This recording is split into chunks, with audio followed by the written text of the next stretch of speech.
It's halftime in Columbus, Ohio Stadium. 21 for Hartley, 14 for Steubenville. Boy, oh boy, we thought it would be a good one tonight, and it certainly is. What a way to finish off the OHSAA State Championship weekend, the 7th of 7 games. It's the D4 State Championship, and Bishop Hartley, 7-point lead here at halftime. Ryan Cavanaugh, Dave Chudowsky here with you. And Ryan, as I look at this first half, basically, I think of it this way. A lot of people like to go on vacation to Florida. Some people drive and it takes a while. Other people fly and get there quickly. One team, it takes them forever to get in the end zone, but they get there. The other team gets there quickly. Yeah, well, the team that gets there and it takes a while is Hartley. They're driving an RV and they got a lot of kids who need to stop for a lot of breaks on the way there. Right? Everybody, most of you people can relate to that. But both offenses are clicking, and they're doing what they do. For Hartley, it's time of possession, ground football, and for Steubenville, quick strike and big plays on the ground or through the air. This game may come down to either one of two things: which defense can get one stop, or who has the ball last. Yeah, absolutely. And you called it earlier. You said this is what Hartley would try to do. So let's take a look and see exactly how they did it and how Steubenville answered. First drive for Hartley. Ryan Anderson, he was a big factor in this game already. Huge factor. Him and Richard Jones III is the guy we talked about, but these two are mirror images on the outside. They can catch it, they can run it. Curry Hickman up and over, 1-yard touchdown to make it 7-0. 14-play, 79-yard drive that took 7 minutes and 8 seconds. Well, you know, a team's offense can't score if they're not on the field. Bishop Hartley knows that. They're going to play tough defense, and they're also going to play the defense of controlling the ball on offense. The time of possession is so lopsided, and we've seen that already during the course of the 7 games, but this time the team with the time of possession is also scoring. The Big Red answer in a big way, and it didn't take them long at all as they come out firing right off the bat here. Nice pass play. That's going to help set up the run game. Going to go to Johnny Blue now.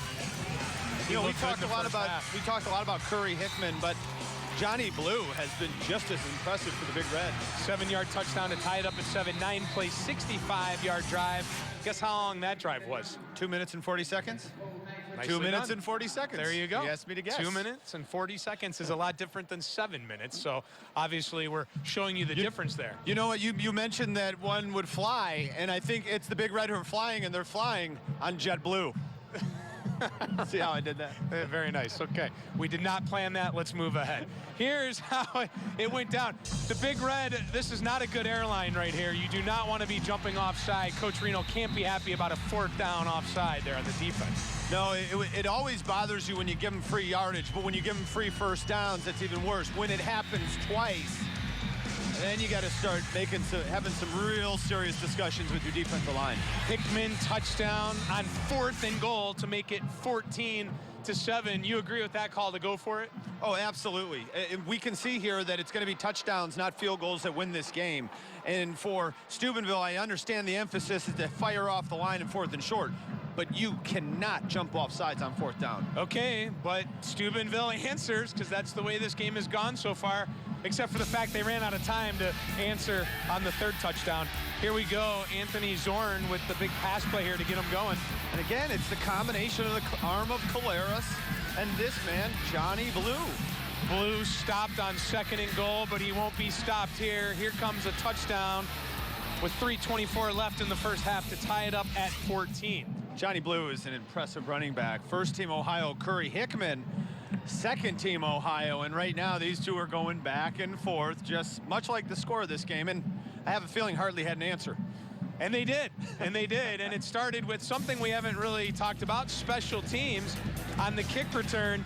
I mean, it figures a team that's going to take a long time to drive is going to use this as an extra, way to get into better field position. A great play there to get them going. Yeah, and they were on a short clock. Here's Richard Jones III showing up, but a short time left in the half, so they put themselves in great field position with that return.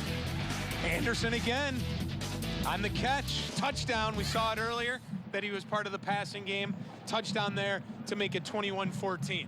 Beautiful body position by Anderson, slowing down so the defender can't get to the ball and then moving over to get it. It's really a veteran move by a wide receiver. All right, we have to take a timeout right now in the halftime show. Much more to come, though, as we continue to break down the first half and look forward to the second half.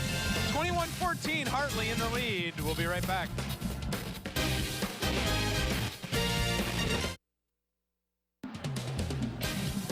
Just one more half of football to go this weekend. It's in the D4 state championship game, and right now, Columbus Bishop Hartley with the 21-14 lead over the Big Red of Steubenville. Ryan, look at that, the difference there. Hartley runs the passes 34-3, Steubenville 14-5. Impressive numbers to look at, but probably not that shocking, and the time of possession. You know, it isn't, and keep in mind that Hartley had one more possession than Steubenville, so that makes those numbers a little more lopsided, but it doesn't matter. I mean, if you want to add 2 more minutes to time of possession for Steubenville to score, that's where we'd be at. Did you see the red zone, too? Both teams are perfect in the red zone. Right. And obviously it's a game, and Steubenville's doing a little more passing, but it's been a game dominated by the running backs. And let's start with Hickman for Hartley.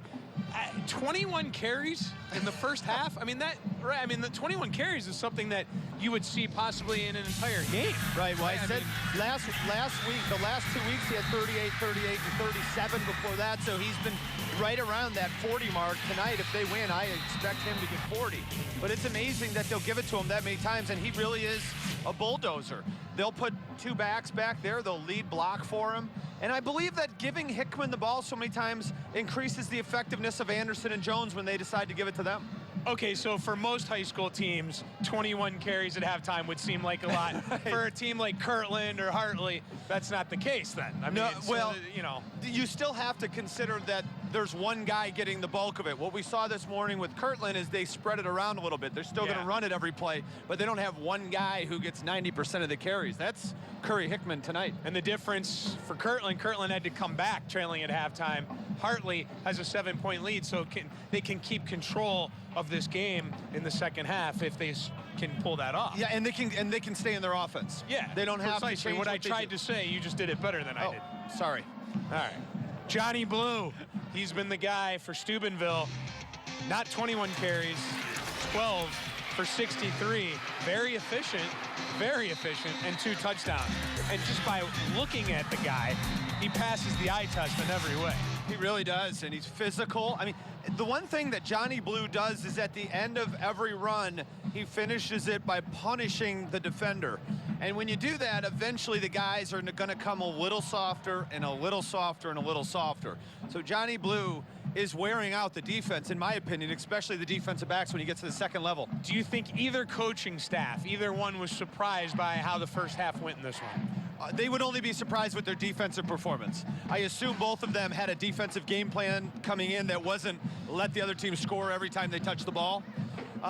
But offensively, both teams are accomplishing the goals that they set out to and moving the ball in the fashion that they expected to. All right, the Big Red Band is coming up right on us here, so I think it's a good time to take a timeout, but we have more on the halftime show as we get you set for the second half right after this.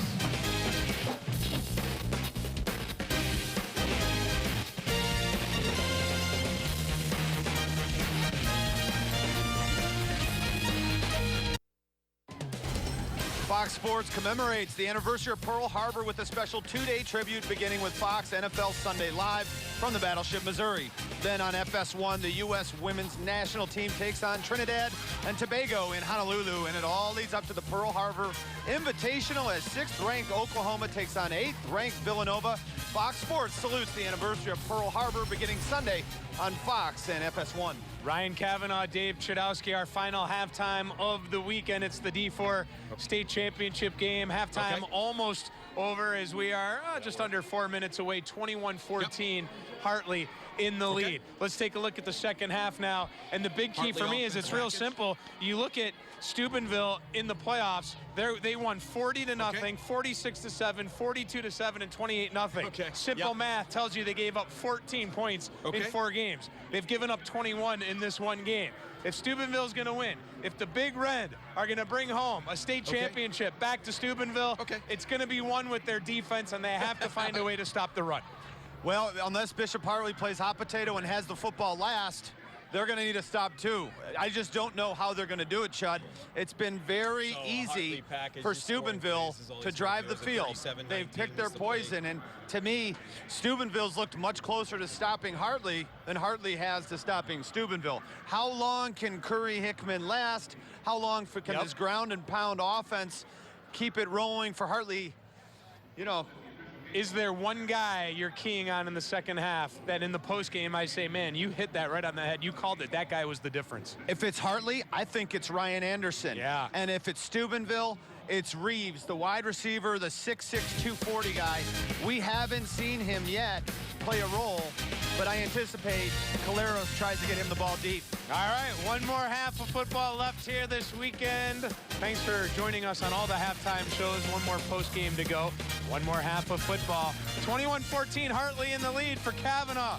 I'm Chudowsky, Cairns, Fry, Collins. It's next, second half football right here on Sports Time Ohio. Enjoy.